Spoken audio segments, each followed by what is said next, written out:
Welcome to my Hebrew channel, Mila Barak. I'm looking at Ruth 4, verse 16. This particular passage describes what happens once the child is born. Of course, Boaz and Ruth have been married, and then this first child is born, Obed. And there's a special relationship between Obed and Naomi, or we could say Naomi and Obed. And so Naomi's lost everything, and now with what has happened in the story, there's been restoration. She's got her family back. She's taking care of a child once again, even though it's the child was born to her daughter-in-law. The child is considered hers. Things have been restored. Things have come back. Things have. She left full to Moab, came back empty, and now the Lord has restored her family to her. So she once again has a family, and a great blessing. And let's get into the study. It's a very interesting definition of some of the verbs here, and it's a study worth doing. So verse 4, verse 16, and the last verse did, and verse 15 ended over here with a siluk, and then over here we start out with Vetikach Naomi et ha-yeled.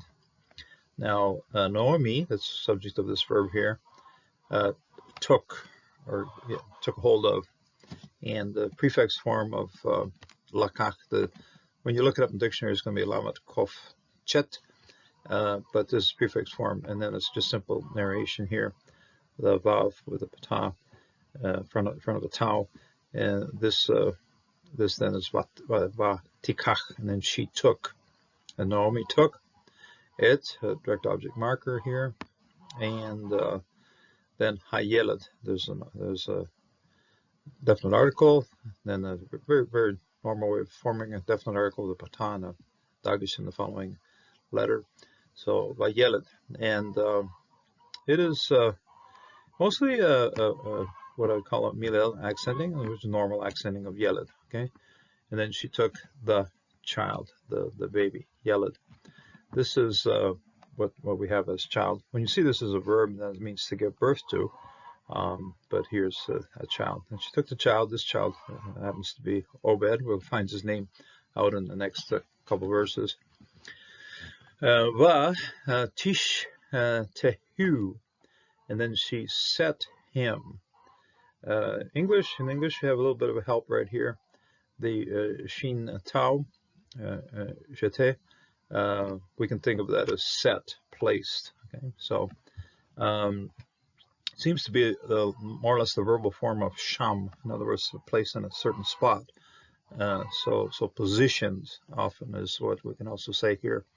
Shehu, and the pronoun here is only just basically the last one, but yeah, we can this hey, if you just separate the hey out, it looks like an independent pronoun, but it functions as a pronoun, suffix pronoun here. Tishtehu, and then she placed him. Okay, that him, the reference to the him or the antecedent of him, is the child. Ve he kach, in her bosom, on her chest, and the hekach is the place of trust and confidence.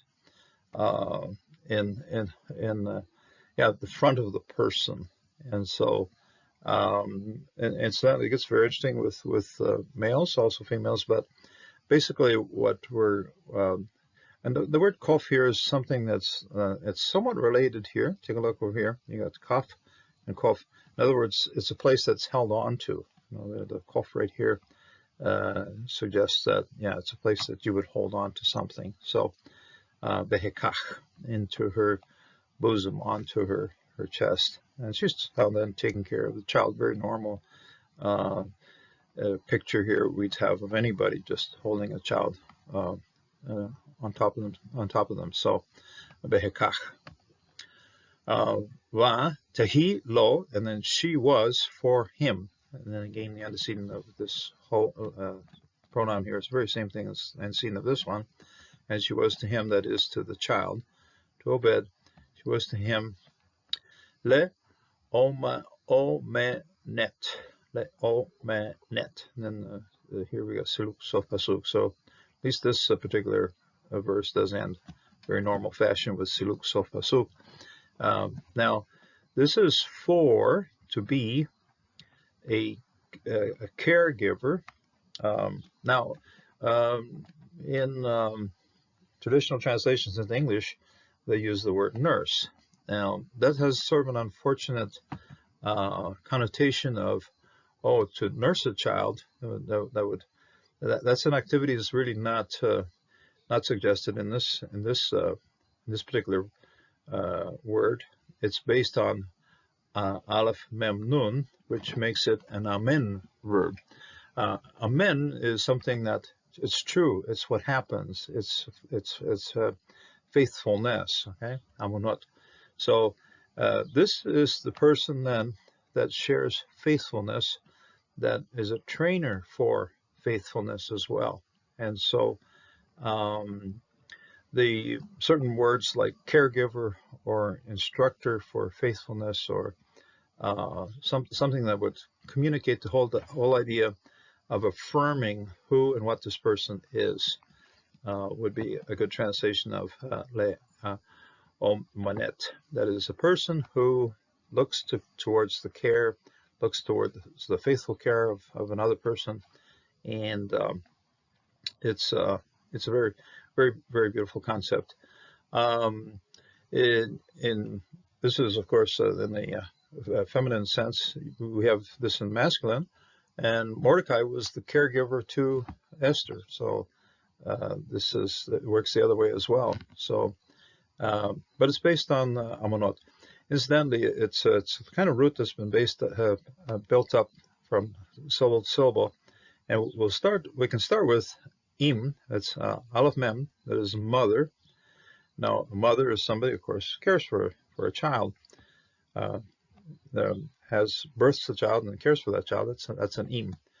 Now, you take an aleph mem and add a nun to it. Okay, amin. That's who is faithful or who cares for, based on the nun here, and then it makes im into amen, which is somebody who affirms something in the life of another person. So, and here then it's a feminine ending of this one then. So le amonot, okay, who is then the caregiver, the instructor to faithfulness. The faithful person instructing faithfulness is what we would have to sort of focus on. This, incidentally, is very much in New Testament concepts. You would say somebody who disciples, somebody who sticks with somebody and sees that their development goes well, that they become a faithful person, that they become their morals and ethics and their behavior and so forth receives the training that will lead that person into being a faithful person. So a very nice concept, something we can live with even to this day, that when we have children, we have to pay attention to them and see that their steps go forward in a good way, that we see that they become faithful people in serving others, in serving their society, in serving God. And it's faith and belief go together. Faith, belief, and faithfulness all are part of the same package in Hebrew thought. So if you have the privilege of having children, be faithful to them. If you have the privilege of having grandchildren, also be faithful to them and see that they also develop a life of faith in their lives as well. And may God bless, and may God make you a faithful person. Until the next time.